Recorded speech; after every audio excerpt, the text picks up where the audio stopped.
Ação e Reação, ditado pelo espírito André Luiz. Autor, Francisco Cândido Xavier. Capítulo 3. A intervenção na memória. O novo companheiro que o dirigente da casa nos apresentou, como sendo o assistente Barreto, exibindo recôndita aflição, a sombrear-lhe os olhos, comunicou. Instrutor Druso, na enfermaria 5, 3 dos irmãos recém-acolhidos entraram em crise de angústia e rebeldia. Já sei, replicou o interpelado. É a loucura por telepatia alucinatória. Ainda não se encontram suficientemente fortes para resistir ao impacto das forças perversas que lhes são desfechadas, à distância, pelos companheiros infelizes. Que fazer? Retire os enfermos normais e aplique na enfermaria os raios de choque. Não dispomos de outro recurso. Despedia-se o mensageiro, renteando conosco, e outro funcionário já se apresentava, notificando. Instrutor, a tela de aviso que não funcionava em consequência da tormenta, agora em declínio, acaba de transmitir aflitiva mensagem. 2 das nossas expedições de pesquisas estão em dificuldade nos desfiladeiros das grandes trevas. A posição foi precisamente indicada? Sim. Conduza os textos recebidos à consideração do diretor de operações urgentes. O auxílio deve ser enviado o mais breve possível. De inesperado, outro colaborador veio até nós e pediu. Instrutor, rogo-lhe providências na solução do caso Jonas. Recolhemos agora um recado de nossos irmãos, cientificando-nos de que a reencarnação dele talvez seja frustrada em definitivo. Pela primeira vez, notei que o dirigente da mansão mostrou intensa preocupação no olhar. Patenteando enorme surpresa, indagou do emissário. Em que consiste o obstáculo? Cecina, a futura mãezinha, sentindo-lhe os fluidos grosseiros, nega-se a recebê-lo. Estamos presenciando a 4ª tentativa de aborto, no 3º mês de gestação, e vimos fazendo o que é possível para mantê-la na dignidade maternal. Druso esboçou no semblante um sinal de serena firmeza e acentuou. É inútil. A jovem mãe aceitá-lo-á segundo os compromissos dela própria. Além disso, precisamos da internação de Jonas, no corpo físico, pelo menos durante 7 anos terrestres. Tragam Cecina até aqui ainda hoje, logo se entregue ao sono natural, para que possamos auxiliá-la com a necessária intervenção magnética. Outros elementos de serviço vinham chegando, e faminto de esclarecimentos, qual me achava, procurei um recanto próximo em companhia do assistente Silas, a quem crivei de indagações em tom discreto, de modo a não perturbar o recinto. Quem eram aqueles funcionários? Seria justo que o diretor da casa fosse molestado, assim, com tantas consultas, quando os trabalhos de administração poderiam ser compreensivelmente subdivididos? O amigo deu-se pressa em elucidar-me, informando que os mensageiros não eram simples tarefeiros, mas condutores de serviço em subchefias determinadas, todos eles assistentes e assessores, cultos e dignos, com enormes responsabilidades, e que somente demandavam a presença de Druso depois de movimentarem todas as providências cabíveis no âmbito da autoridade a eles inerente. O problema não era, pois, de centralização, mas de luta intensiva. E aquele caso de reencarnação pendente? Ousei perguntar, respeitoso.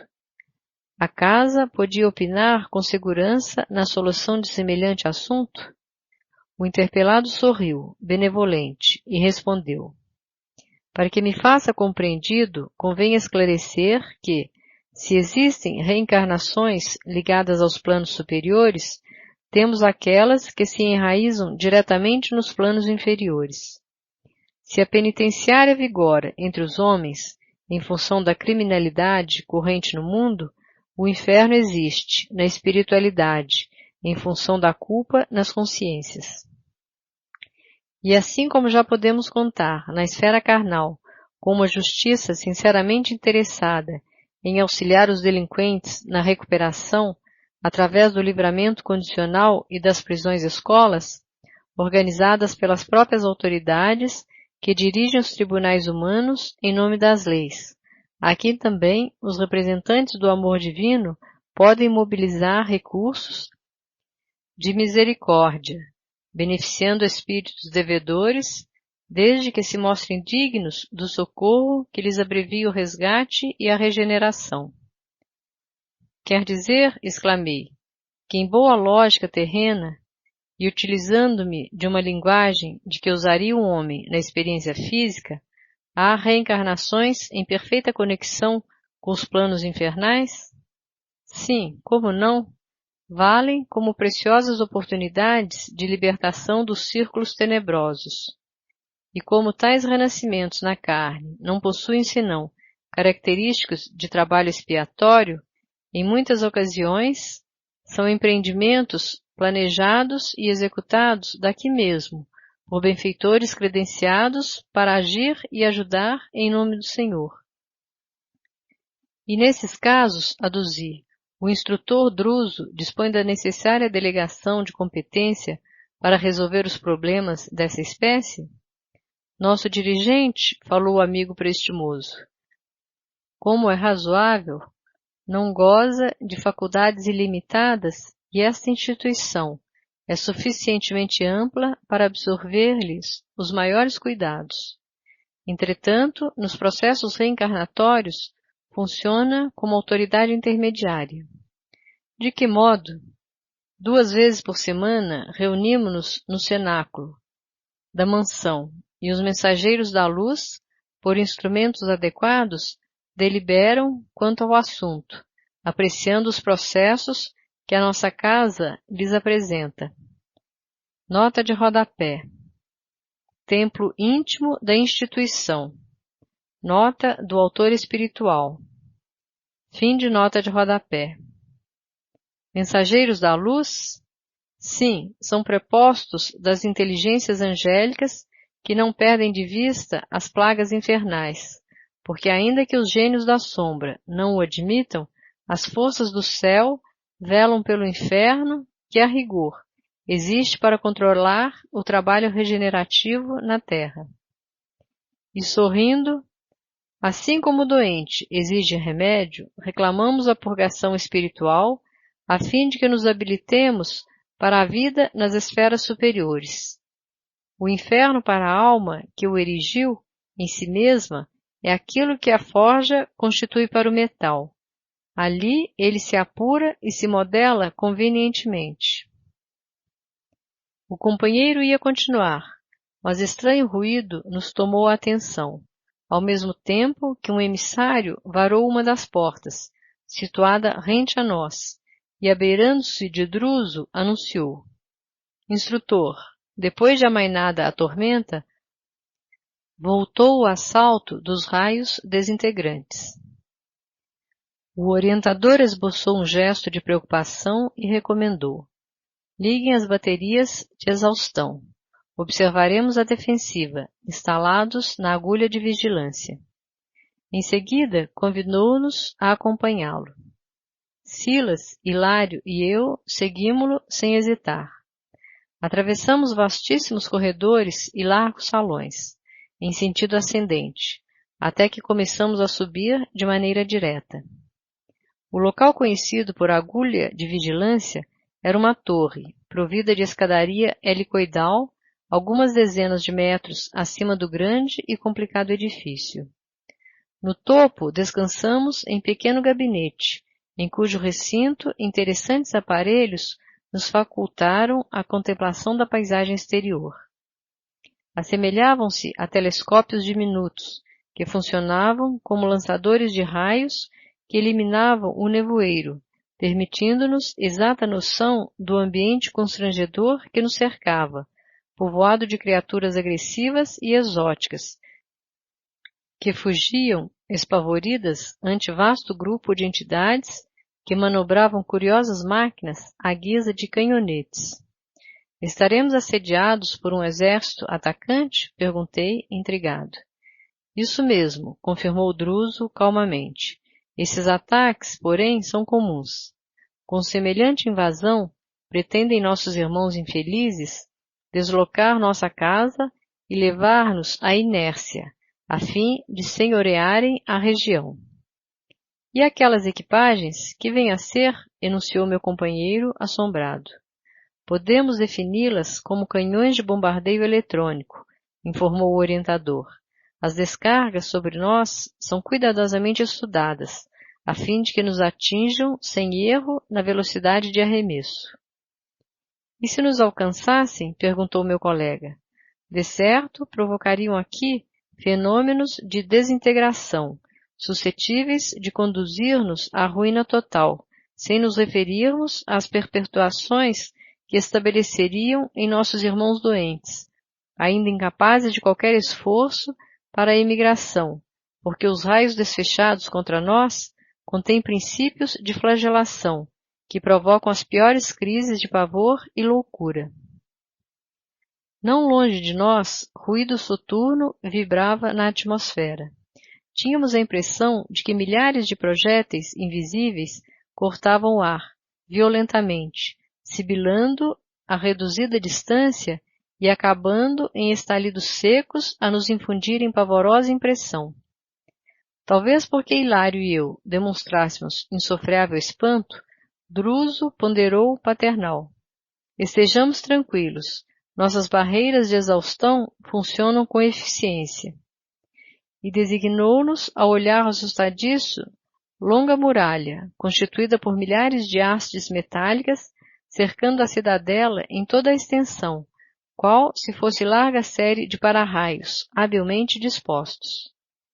Em todos os lances do flanco atacado, surgiam faíscas elétricas, ao fulgurarem nos pontos de contato, atraídas pelas pontas a prumo. O espetáculo, em sua beleza terrível, caracterizava-se a olho nu pela cintilação dos contrastes entre a sombra imensa e a luz relampagueante. Os conflitos aqui são incessantes, disse-nos o orientador com dignidade serena. No entanto, temos aprendido nesta mansão que a paz não é conquista da inércia, mas sim fruto do equilíbrio entre a fé no poder divino e a confiança em nós mesmos, no serviço pela vitória do bem.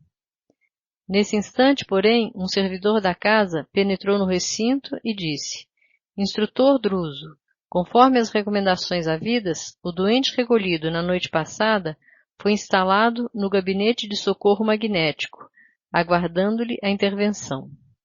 Conseguiu dizer algo? Não, continuou apenas com os gemidos periódicos. Nenhum indício de identificação? Nenhum.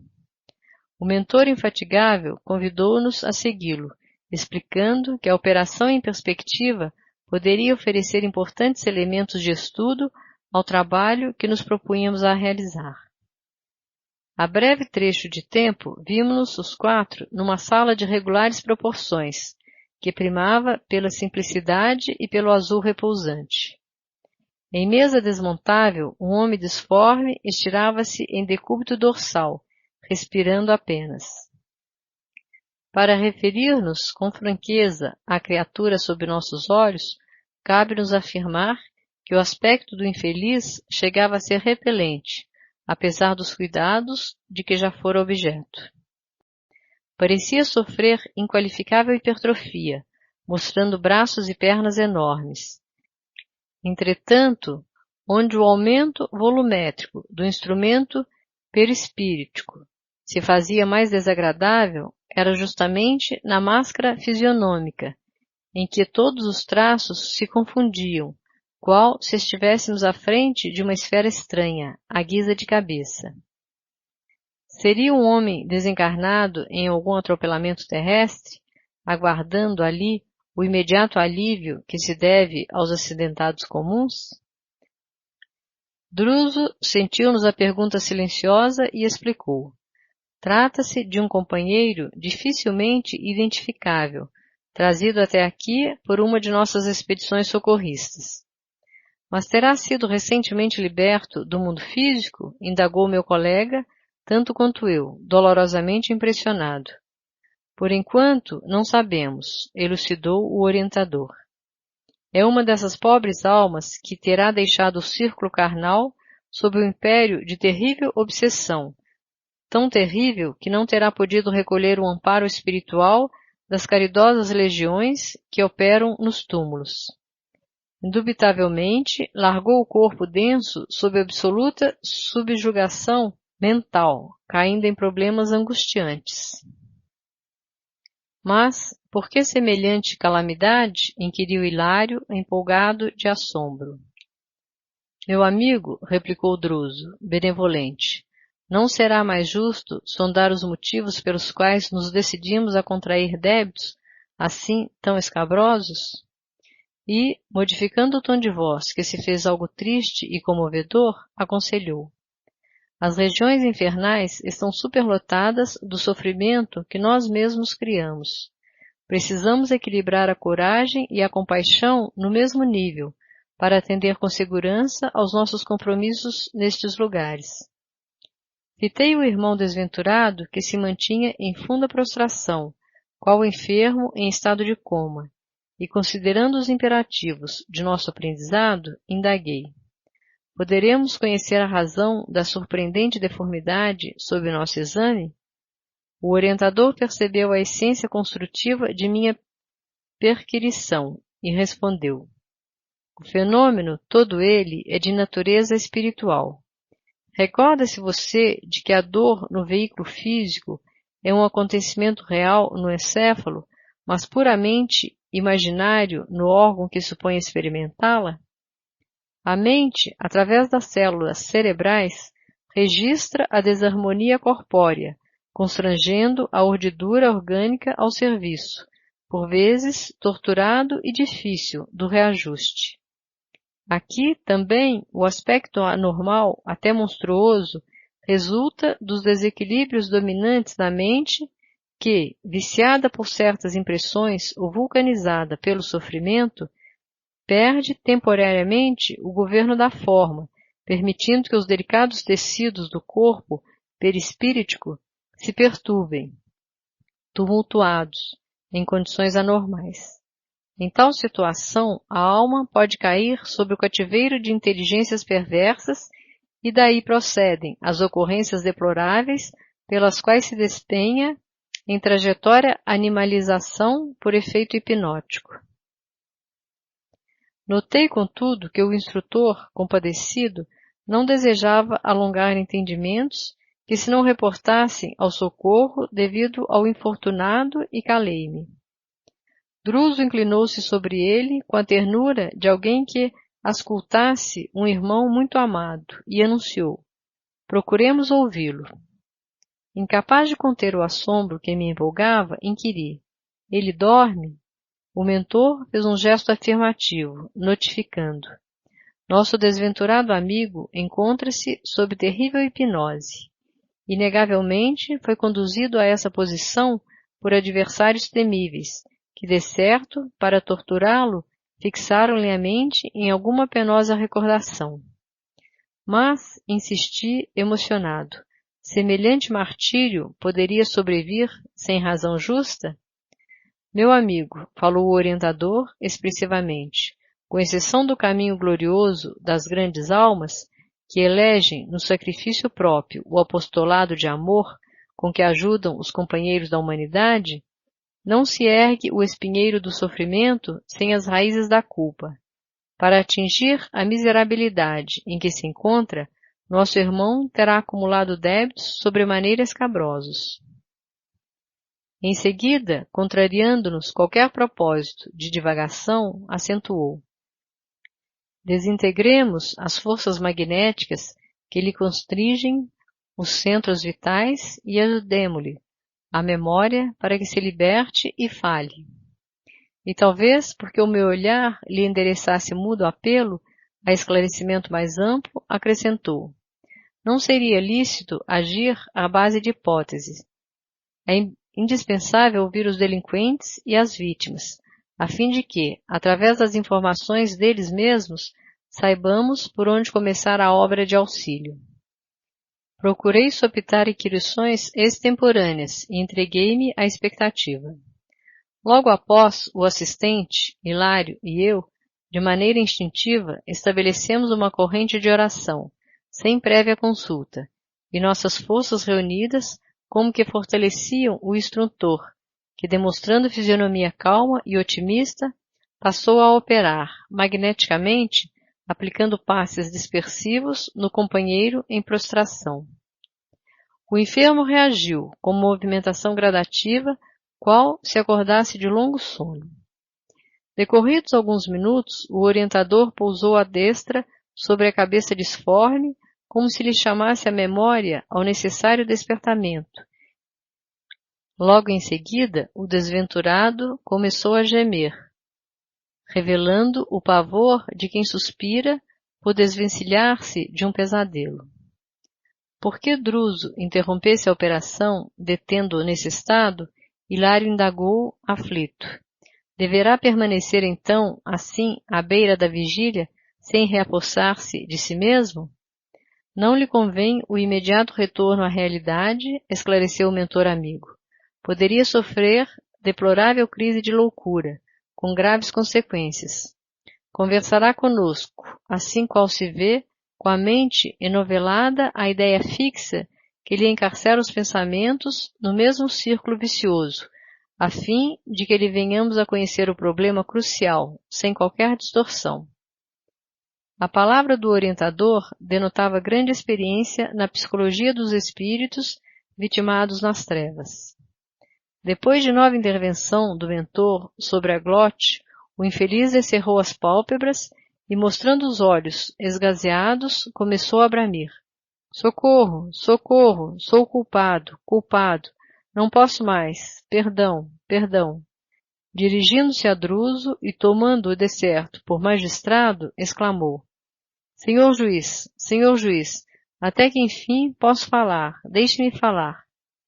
O dirigente da mansão afagou-lhe a cabeça adormentada e replicou em tom amigo: diga o que deseja. O rosto do asilado cobriu-se de lágrimas, entremostrando a superexcitação dos sonâmbulos que transformam a própria fraqueza em energia inesperada, e começou a falar compungidamente. Sou Antônio Olímpio, o criminoso. Contarei tudo. Em verdade, pequei. Por isso é justo que eu sofra no inferno. O fogo tortura minha alma, sem consumi-la. É o remorso, bem sei. Se eu soubesse, não teria cometido a falta.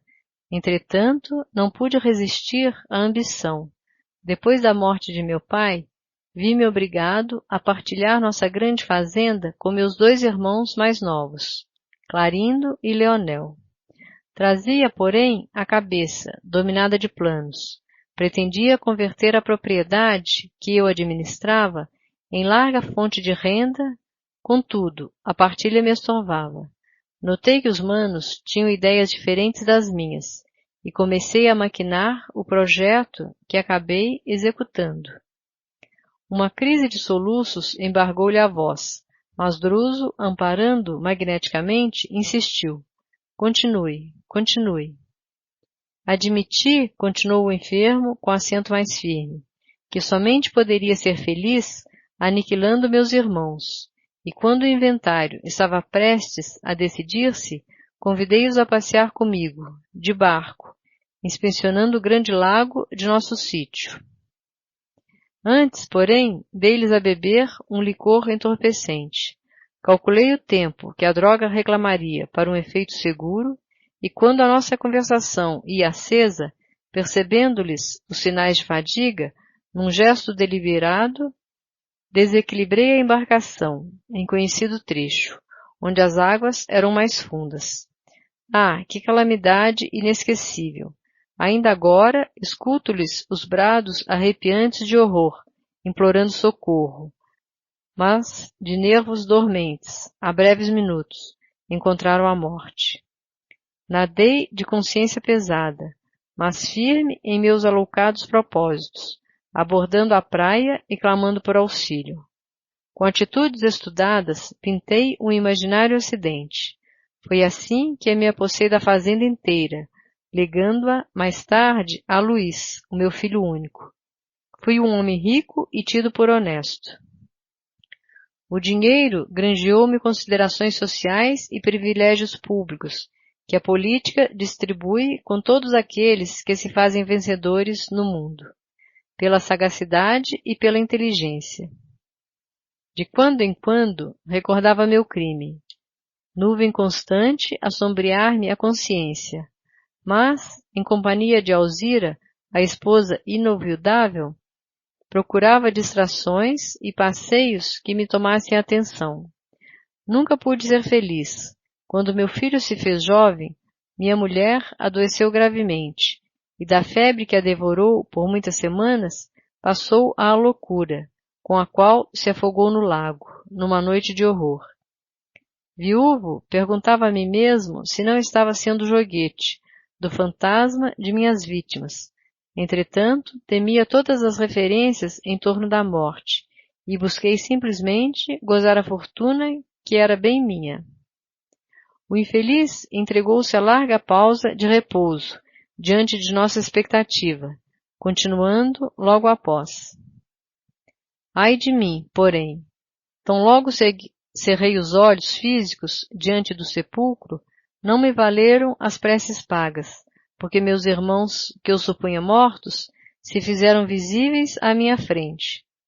Transformados em vingadores, ladearam-me o túmulo, atiraram-me o crime em rosto, cobriram-me de impropérios e flagelaram-me sem compaixão, até que, talvez, cansados de me espancarem, conduziram-me à tenebrosa furna, onde fui reduzido ao pesadelo em que me encontro. Em meu pensamento, vejo apenas o barco no crepúsculo sinistro, ouvindo os brados de minhas vítimas, que soluçam e gargalham estranhamente. Ai de mim, estou preso à terrível embarcação, sem que me possa desvencilhar. Quem me fará dormir ou morrer? Como se o término da confissão lhe trouxesse algum descanso, arrojou-se o doente à enorme apatia. Druso enxugou-lhe o pranto, dirigiu-lhe palavras de consolo e carinho e recomendou ao assistente recolhê-lo à enfermaria especializada e, em seguida, falou-nos pensativo. Já sabemos o necessário para estabelecer um ponto de partida na tarefa assistencial. Tornaremos ao caso em momento oportuno. E acrescentou, cismativo, depois de longa pausa, que Jesus nos ampare. Não nos foi possível, contudo, aditar observações, porque um mensageiro vinha comunicar ao instrutor que uma caravana de recém-desencarnados estava prestes a chegar e acompanhamo-lo ao serviço que ele nomeou como sendo tarefa de inspeção.